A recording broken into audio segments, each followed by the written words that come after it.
Baik,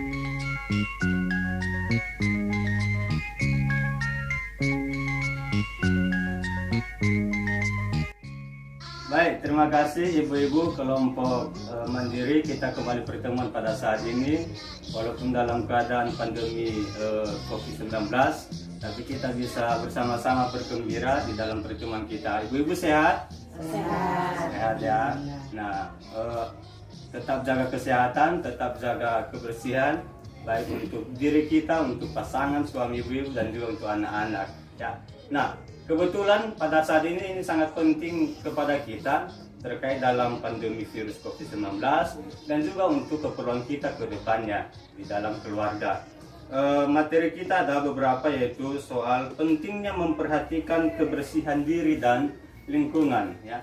Pentingnya memperhatikan kebersihan diri dan lingkungan. Ibu-ibu, bahwa ada beberapa penyakit yang disebabkan, yang sering terjadi kepada anak kita disebabkan dari tidak bersihnya lingkungan. Kira-kira ibu-ibu tahu tidak apa itu kira-kira penyakit yang sering? Diare, apalagi demam berdarah, ada lagi demam berdarah sama dengan malaria. Iya ya, demam berdarah, malaria. Kemudian apa lagi? Ada satu lagi biasa itu yang membuat kunci, tapi bukan saya ya. Kecacingan, iya, kecacingan. Itu ya berarti diare, malaria atau demam berdarah, dan yang ketiga kecacingan. Iya, terima kasih, tepuk tangan dulu untuk ibu-ibu.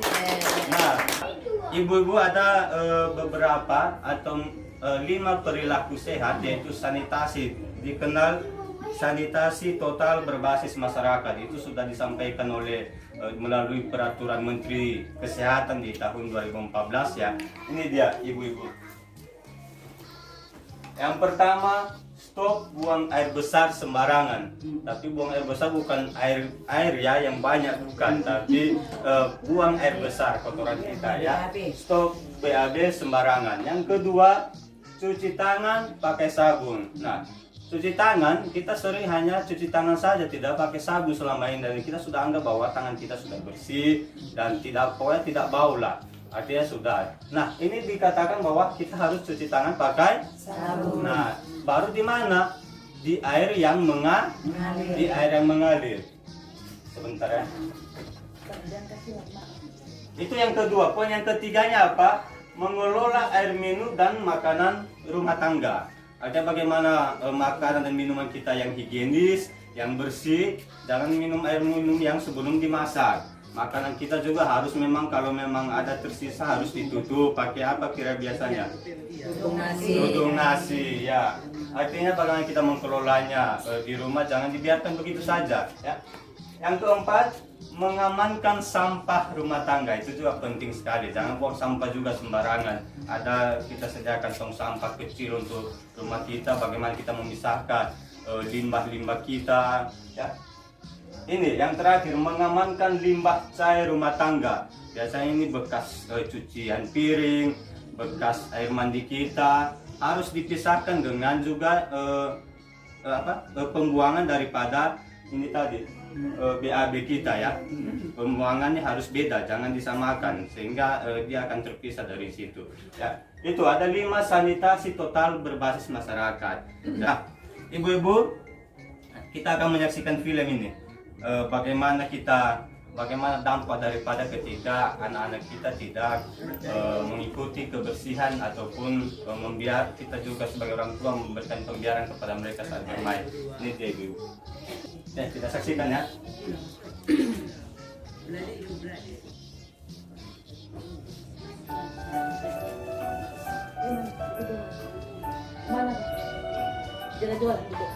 Sering kali kita lupa bahwa di sekitar anak kita banyak lingkungannya. Lingkungan tidak terlihat, tapi mudah sekali menyebar di antara anak-anak kita.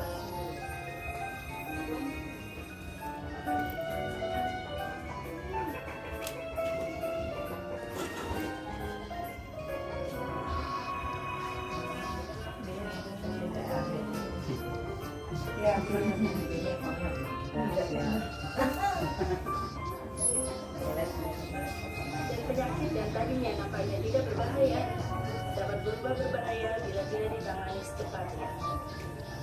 Penyakit seperti diare, cacingan, demam berdarah bisa diobati.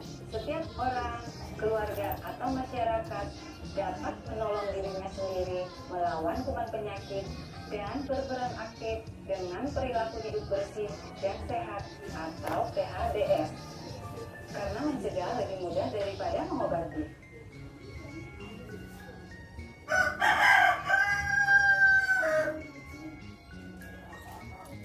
Dapat ya maknanya ya. Kira-kira Ibu Lucy apa kira-kira yang diceritakan tadi dari film ini? Kita lebih baik mencegah Ya, daripada mengobati, terus juga mengajarkan anak-anak kita supaya hidup bersih. Dibiasakan kalau main dari luar dibiasakan cuci tangan. cuci tangan. Iya. Tadi anak-anak itu kira-kira apa? Mereka sudah mengikuti pola hidup bersih itu atau tidak? Belum. Belum ya. Iya. Yang mana tadi kira-kira? Ada beberapa adegan Pas tadi? tadi ada anak-anak yang jatuh megang tanah, terus tangannya tidak dicuci, cuma dilap ke celana. Terus Iya. juga tadi ada juga yang BAB di sembarangan tempat dan Iya, tidak iya. dicuci. Pakai daun juga ya? Iya. Iya. Baik, terima kasih Ibu Lucy. Karena Ibu Lucy sudah menjawab, kita beri dulu tepuk tangan salut. Iya. Jadi itu ya ibu-ibu bahwa yang di adegan tadi adalah bagaimana akibatnya ketika anak-anak kita bermain dengan bebasnya namun tidak memperhatikan kebersihan. Nah, tugas kita sebagai orang tua adalah mengajari mereka dalam untuk menjaga pola kebersihan tadi, seperti itu tadi, ada mencuci tangan, kemudian pakai sabun dan di air mengalir. Kira-kira kenapa harus pakai sabun, ibu-ibu? Gimana?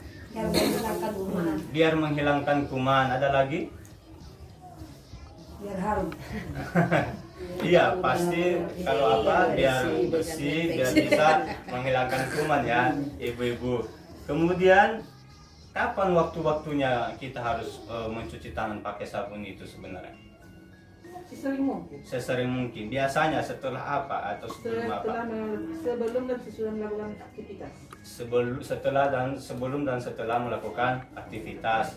Yang paling realnya apa? Yang paling salah satu contoh aktivitas kita apa? Kita dari luar mau masuk ke rumah keluar Iya. Sebelum dan sesudah makan harus pakai cuci tangan ya. Nah, itu salah satu ya. Ya, sebelum makan dan sesudah makan. Kemudian setelah kita melakukan aktivitas bekerja dari luar ya. Dan cuci tangan pakai sabun juga membutuhkan langkah-langkah ya. Ini saya bantu, tapi bisa dibantu Ibu Sri aku untuk ini ya. Agak di tengah-tengah ya, Bu. Jadi kita usahakan aja dulu, bayangkan aja Ibu ya, ada air ya, tapi Ibu contohkan juga ya. Kalaupun Ibu Sri yang yang mempraktekannya. Langkah yang pertama yaitu basahi tangan seluruhnya dengan air bersih yang mengalir ya. Anggap bahwasanya ada air mengalir ini nih. Kemudian yang kedua itu gosok sabun ke telapak ya, gosok. Setelah ke telapak baru ke punggung tangan secara bergantian ya. Baru setelah itu setelah jari-jari kita ya, setelah jari-jari ini kan. Baru setelah itu bagian bawah kuku-kuku ya, ini juga bisa. Kemudian barulah dibilas dengan air yang bersih dan mengalir. Baru setelah itu jangan langsung ini, dikeringkan dengan handuk atau tisu. Sudah paham ya? Ada 5 langkah sederhana. Terima kasih, Ibu Sri boleh kembali ke tempatnya. Iya. Terima kasih. Selain daripada itu, ada juga beberapa jaga kebersihan lingkungan kita, yaitu pentingnya membuang sampah pada tempatnya dan membersihkan bak penampungan air. Ya, sering kita dengar, karena kenapa bak penampungan air kalau tidak bersih itu biasanya menimbulkan apa? Tersumbat, apalagi jentik nyamuk. Iya ya, itu yang menyebabkan penyakit yang tadi, penyakit malaria. Ya. Kira-kira untuk cuci tangan pakai sabun sudah paham ya? Sudah. Nah, kemudian yang kedua, pentingnya juga jamban sehat. Sebelum kita masuk ke situ, kita akan tonton film.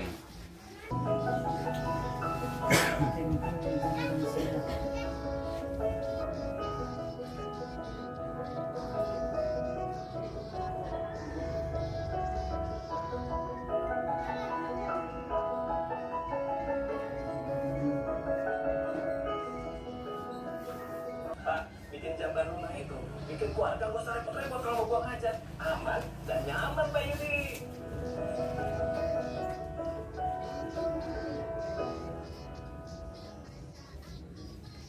Sudah paham ya kira-kira itu tadi bagaimana Pak Rusli ingin membangun jamban untuk keluarga dia. Nah, ibu-ibu, bahwa jamban sehat itu sangat perlu ya.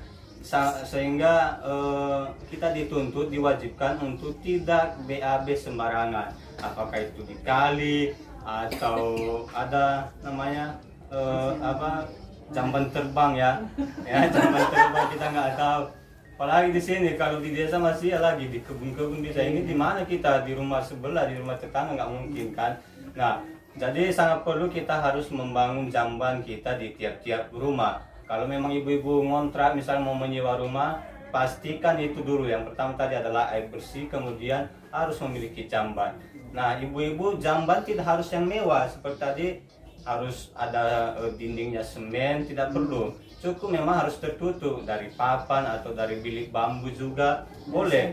Asal ada pencahayaan masuk ke dalam, kemudian bersih di dalamnya, ada tempat memuat satu ember air untuk tempat kita cuci tangan, maka itu sudah cukup ya.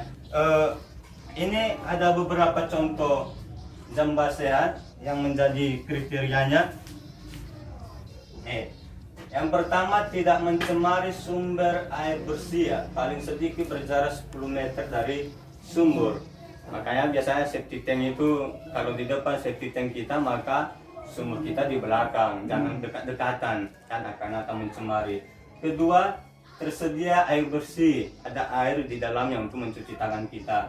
Tersedia kloset yang bersih, atau ada yang sudah punya kloset duduk di sini? Enggak ya? Mana tahu agar langsung di graduasi. Iya, udah layak gitu kan. Tidak bau dan nyaman digunakan. Kita masuk kamar mandi, jangan pula aroma-aroma yang tidak enak yang keluar, itu berarti karena tidak dibersihkan kan. Selanjutnya, tersedia tempat cuci tangan yang memadai, itu tadi ember, ada bagus tempatnya. Kemudian tetap kering, jangan ada genangan air di situ atau ada pecahan-pecahan, kemudian kita biarkan saja di lantai kita. Memiliki ventilasi dan pencahayaan yang cukup. Ketika kita masuk ada cahaya sehingga terganti udara-udara masuk keluar ya. Baik ibu-ibu, itu dia ya tadi soal cuci tangan pakai sabun di air mengalir, kemudian bagaimana kita harus memiliki jamban yang sehat. Ada beberapa pesan yang sangat penting untuk kita ibu-ibu dalam materi kita ini. Yang pertama, cuci tangan menggunakan air bersih yang mengalir dengan sabun. Kemudian kedua, menjaga kualitas sumber air yang akan digunakan untuk air minum. Yang ketiga, buanglah sampah pada tempatnya. Keempat, biasakan buang air besar di jamban yang sehat. Bukan hanya jamban saja, tapi juga harus jamban sehat. Buatlah jamban keluarga, jamban di rumah. Kemudian gunakan KIS atau BPJS kalau memang ada untuk mengakses pelayanan kesehatan. Kalau misalnya tadi ada penyakit ada di kita, anak-anak ibu-ibu dalam bermain, pagi hari, malaria dan kecacingan tadi. Ya, ibu-ibu, ini ada satu moto kita yang akan menjadi yang sangat bermakna di dalam penyemangat kita dalam mendorong ibu-ibu melakukan kebersihan di rumah. Dengan perilaku hidup bersih dan sehat, keluarga menjadi tidak mudah sakit, anak tumbuh sehat dan cerdas. Oke ya, 1, 2, 3, ya. Dengan perilaku hidup bersih dan sehat, keluarga menjadi tidak mudah sakit, anak tumbuh sehat dan cerdas. Sederhana kata-katanya, namun sangat bermanfaat untuk ibu-ibu. Itu saja pertemuan kita ibu-ibu. Untuk mengakhiri pertemuan kita ini, kita bernyanyi apa tadi? Saya senang hidup sehat bersemangat. Oke ya.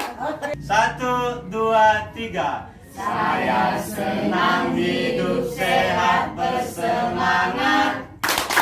Saya senang hidup sehat bersemangat. Saya senang saya hidup, saya senang saya sehat. Saya senang hidup sehat bersemangat. Iya, tentang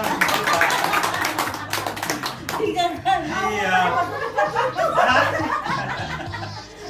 Baik ibu-ibu, terima kasih. Itu saja pertemuan kita pada sore hari ini, kiranya bermanfaat dan kita bisa melaksanakan di rumah kita untuk kegiatan kita sehari-hari. Karena kenapa sangat penting dalam kebersihan diri, kebersihan lingkungan kita untuk mencegah penyakit menular tadi, diare, kemudian malaria dan kecacingan yang bisa saja cepat menular kepada anak-anak kita di rumah. Terima kasih kepada kita semua, tepuk tangan dong kita.